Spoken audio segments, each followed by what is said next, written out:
किसी देश के प्रधानमंत्री की बीच सड़क पर हत्या हो जाए और पुलिस या खुफिया एजेंसियां हत्यारे को पकड़ ना पाए तो इसे आप क्या कहेंगे? पुलिस का निकम्मापन या साजिश? स्वीडन की जांच एजेंसियों पर 37 साल से कलंक बनकर चिपकी एक हत्या की कहानी।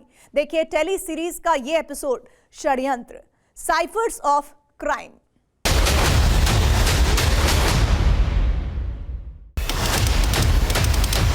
अट्ठाईस फरवरी 1986, स्टॉकहोम, स्वीडन। समय रात 8:30।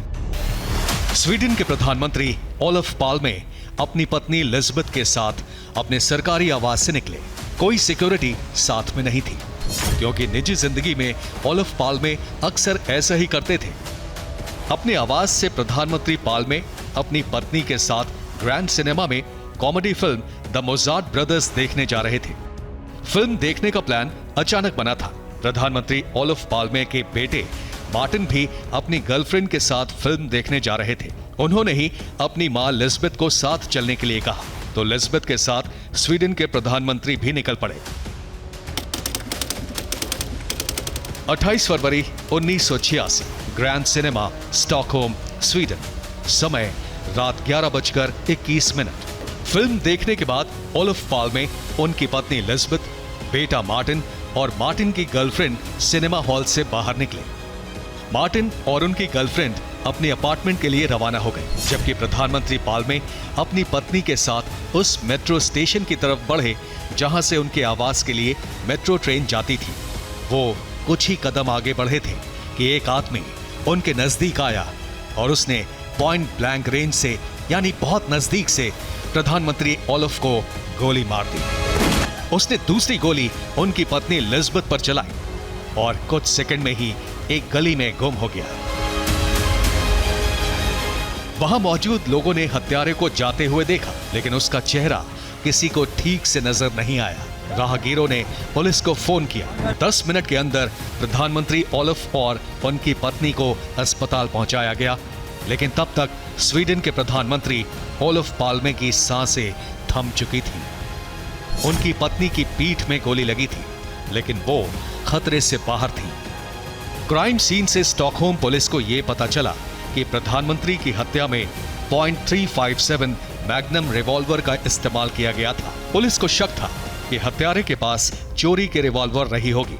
स्वीडन के थानों का रिकॉर्ड खंगालने पर मालूम हुआ कि ओलफ पाल्मे की हत्या से 2-3 महीने पहले 10 रिवॉल्वर चोरी हुई है। इसमें एक रिवॉल्वर फिल्म मेकर आर्ने सेक्सडॉर्फ की थी और चोर पकड़ा जा चुका था। गंभीर रूप से बीमार उस चोर ने मरने से पहले बताया कि उसने चोरी के रिवॉल्वर क्रिस्टर पीटरसन नाम के आदमी को बेच दी थी। पुलिस ने क्रिस्टर पीटरसन को आसानी से ढूंढ लिया, जो हत्या के मामले में कुछ महीने पहले ही जेल से छूटा था। ओलफ पाल्मे की हत्या का केस हल हो चुका था। कम से कम स्वीडन की सरकार को यही लगा। आरोपी पीटरसन को ट्रायल कोर्ट ने दोषी ठहराते हुए सजा भी सुना दी, लेकिन 3 साल बाद 1989 में हाई कोर्ट ने क्रिस्टर पीटरसन को बरी कर दिया, क्योंकि उसके खिलाफ कोई ठोस सबूत नहीं था। मामला प्रधानमंत्री की हत्या से जुड़ा था, लेकिन क्रिस्टर पीटरसन के बरी होने के बाद पुलिस के सामने ना तो कोई संदिग्ध था और ना ही कोई सुराग। जांच चलती रही, जांच अधिकारी बदलते रहे, लेकिन किसी के पास बताने के लिए कुछ नहीं था। और स्वीडन में ओलफ पाल्मे की हत्या ऐसा रहस्य बन गई जिसमें हर किसी के पास हत्या से जुड़ी षड्यंत्र की अपनी कहानी थी। कहानी भी कैसी कैसी। ओलफ पाल्मे की हत्या के 10 साल बाद दक्षिण अफ्रीका के पूर्व पुलिस अधिकारी ने दावा किया कि ओलफ पाल्मे की हत्या में दक्षिण अफ्रीका के जासूसों का हाथ था, क्योंकि हत्या से 7 दिन पहले ओलफ पाल्मे ने नेल्सन मंडेला की पार्टी अफ्रीकन नेशनल कांग्रेस का समर्थन करते हुए रंगभेदी सरकार की आलोचना की थी। भारत के साथ बोफोर्स तोप का सौदा भी ओलफ पाल्मे की सरकार ने किया था। इसलिए स्वीडन के इतिहासकार जॉन बॉडेनसन ने 2005 में एक किताब लिखकर ओलफ पाल्मे की हत्या को बोफोर्स कांड से जोड़ा, जिसे स्वीडन की सरकार ने ही मनगढ़ंत बताया। अमेरिका के एक बिजनेसमैन ने स्वीडन के प्रधानमंत्री की हत्या को CIA की साजिश बताया। रिचर्ड ब्रेनेक नाम का वो अमेरिकी बिजनेसमैन पहले CIA का एजेंट था। 1995 में जर्मनी के एक अखबार ने दावा किया कि ओलफ पाल्मे को स्वीडन के ही दक्षिणपंथी सोच वाले पुलिस अधिकारियों ने मार दिया। लगभग 34 साल तक स्वीडन के पीएम ओलफ पाल्मे की हत्या की जांच चली।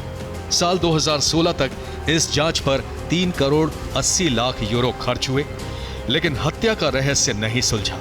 10 जून 2020 को प्रोसिक्यूशन अथॉरिटी ने स्कैंडियामैन नाम के एक रहस्यमय इंसान को ओलफ पाल्मे का हत्यारा माना, लेकिन जिस स्टिग एंगस्ट्रॉम पर स्कैंडियामैन होने का शक था, वो साल 2000 में ही मर चुका था और उस पर भी जांच अधिकारियों को सिर्फ शक था। कोई सबूत जांच एजेंसियों के पास नहीं था।